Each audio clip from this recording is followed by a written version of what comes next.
are elected, there's a level of, there's education and awareness as well, right? So sometimes the person may just not be familiar on the issue, and it just takes time for them to get to where you want them, or not where you want them to go, but where you see things, right?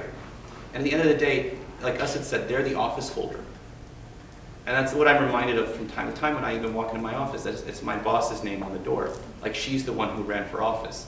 And you know, she actually got more votes than the mayor did. First African-American woman to be elected citywide.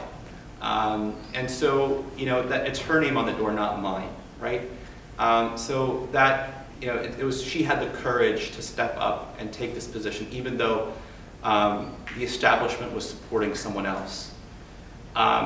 And that so that there is that level of deference to a certain degree, but I've also found that, you know, each person I've worked for, you know, they may disagree with you at the end, like, but there's also a level of education awareness that you bring in as a staffer. The other just quick point about getting involved is that if you're not at the table, if you're not involved, then you're on the menu, right? So it's important to be at the table. It's important to be involved.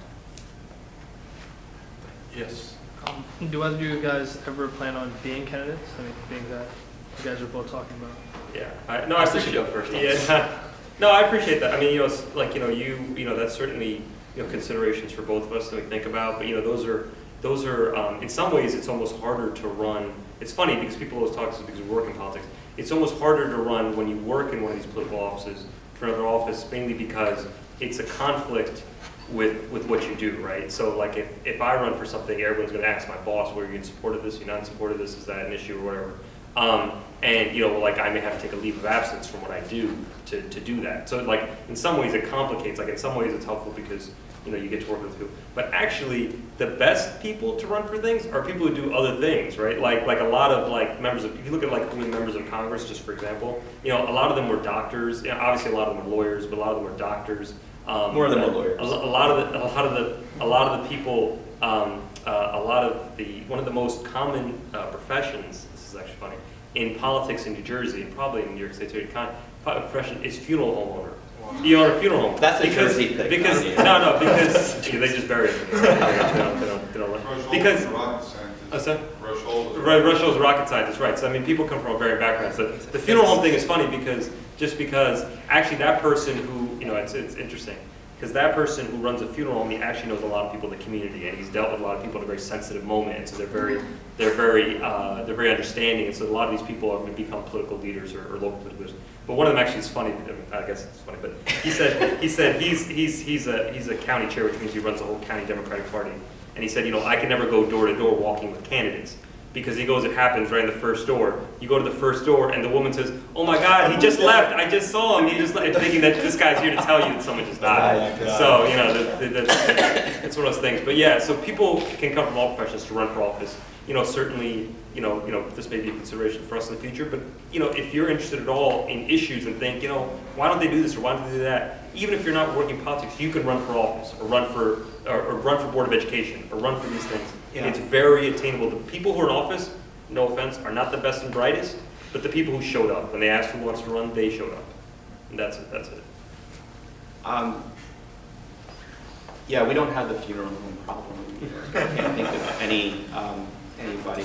You know, and the thing is, a lot of these other positions, you know, especially in New Jersey, and to lesser degree in New York, are part-time, right? So you can have your day job, and then you have your meetings at night, you know, for whatever commission or board or anything else that you choose to run for.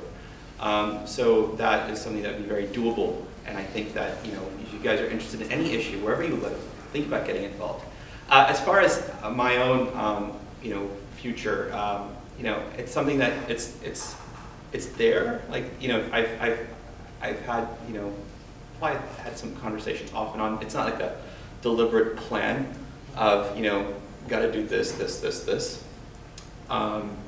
But it's something that, you know, I've thought of, you know, and what I don't know is when I want to do it. You know, it's a matter of, I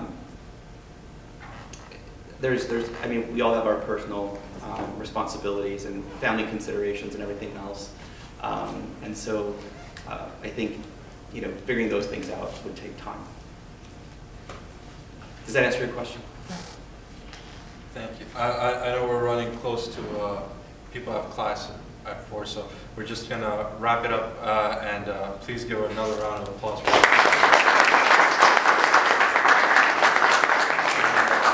I encourage you all, thanks to Madani, we have some nice assortment of dates and different flavors of milk here. So Rufsa.